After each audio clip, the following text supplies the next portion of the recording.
Ciao a tutti! Nel video di oggi vi racconterò quello che ho provato nel guidare la BMW S1000 RR sul circuito di Vallelunga.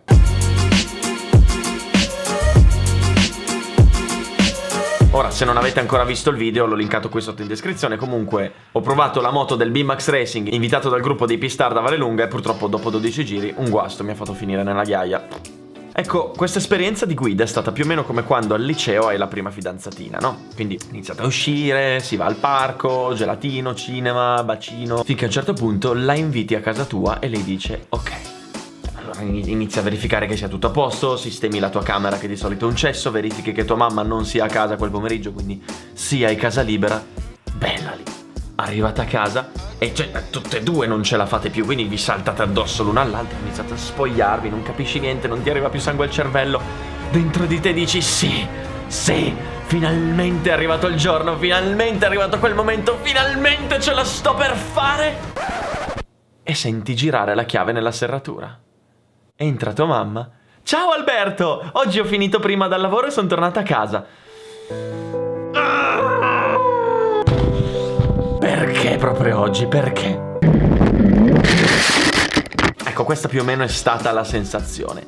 Ma nonostante ciò sono stati 12 giri bellissimi e adesso vi andrò a descrivere quello che ho provato sulla moto e quello che ho provato nella pista.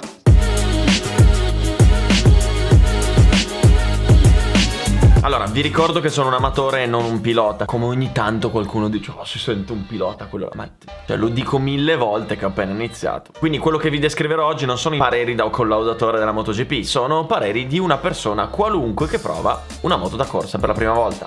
Finora ho provato un bel po' di moto,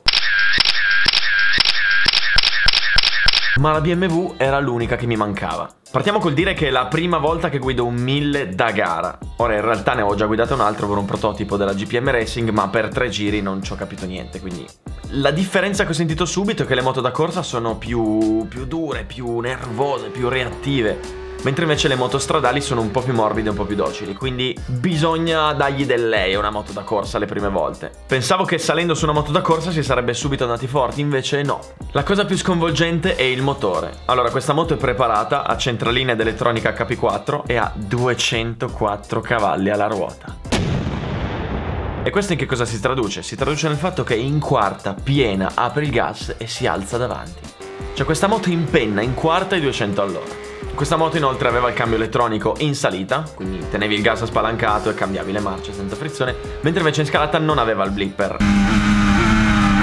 Il blipper ce l'aveva la moto che avrei dovuto guidare un mese fa. Inoltre come elettronica l'avevano lasciata molto libera, quindi l'anti-wheeling praticamente non esisteva.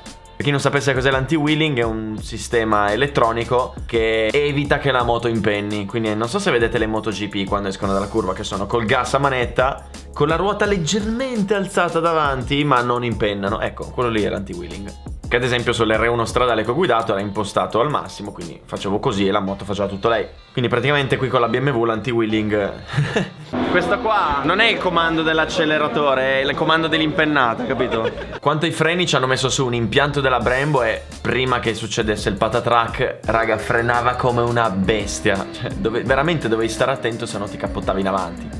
Infine ho provato il famoso pit limiter. Ora in realtà l'ho provato per un secondo perché nelle auto è un tastino che schiacci ed è on off, quindi lo schiacci e si attiva il pit limiter, lo rischiacci e si disattiva il pit limiter. Invece qua in moto lo devi tenere premuto e io non l'avevo capito, quindi sono arrivato nei box, l'ho premuto, ho sentito ta ta ta ta ta ta, ok, allora ho tenuto il gas a manetta, ho tolto il tasto dal pit limiter e mi sono trovato su una ruota in pit lane e vi giuro non è stato bello. Impressioni finali quindi un missile, veramente un missile. Ci sarà un motivo se tanti ancora vincono le gare con questa moto, è perché evidentemente è una moto che va veramente forte. Bella.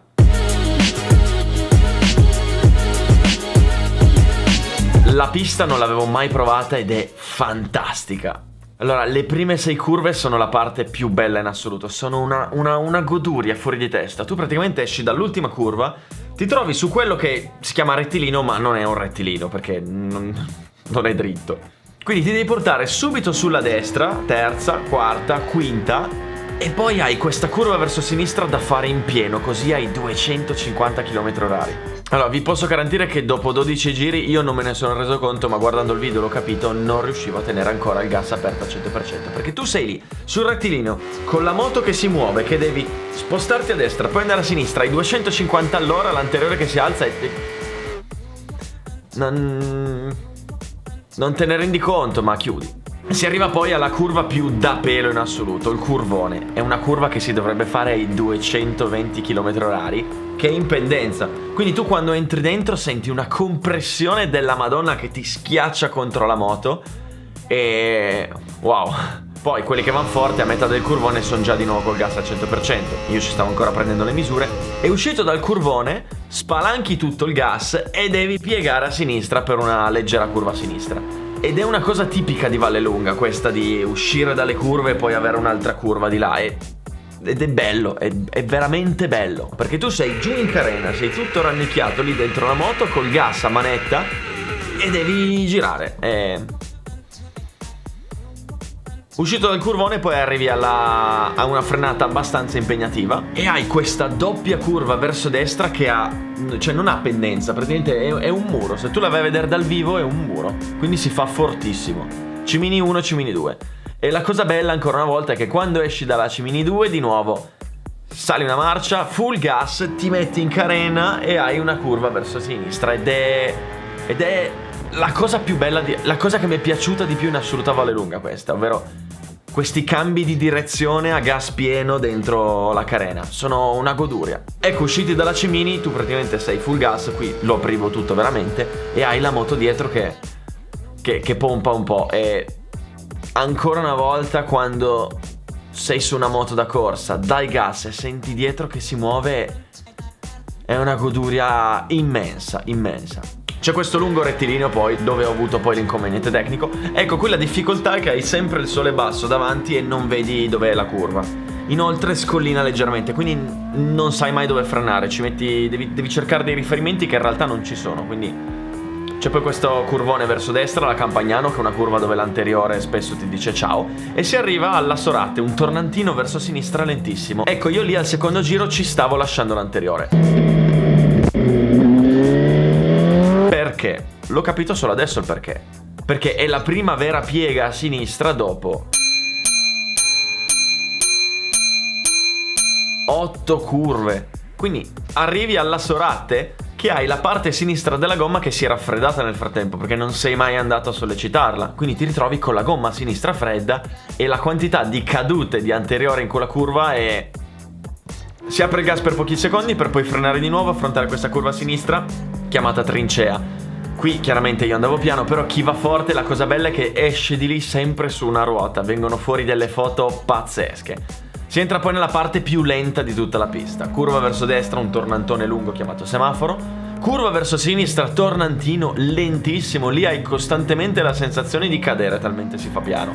Si apre il gas in uscita, variante sinistra-destra, si arriva poi all'ultima curva che è bellissima anche questa. La curva Roma ha un sacco di pendenza, in gergo tecnico si dice banking, e si fa molto più forte di quello che potresti immaginare. Quindi bisogna entrare veramente a cannone perché la pendenza ti tiene dentro. Queste dunque sono state le mie sensazioni alla guida della BMW e alla prova sulla pista di Vallelunga. Spero che questo video vi sia piaciuto, è il primo che faccio di questo genere e ne ho tantissimi altri da fare in archivio. Ho l'R1 a Mugello, la Panigale a Raccalmuto, l'R1 a Franciacorta, la Suzuki a Misano, l'R1 in Qatar, insomma ne ho veramente un'infinità. Quindi se vi piace questa tipologia di video in cui racconto cosa si prova a guidare una moto e a provare una pista, fatemelo sapere nei commenti, così farò anche quelli arretrati. Bene, grazie per aver visto questo video, come sempre lasciate un like, un commento, iscrivetevi al canale e ci vediamo al prossimo video. Ciao!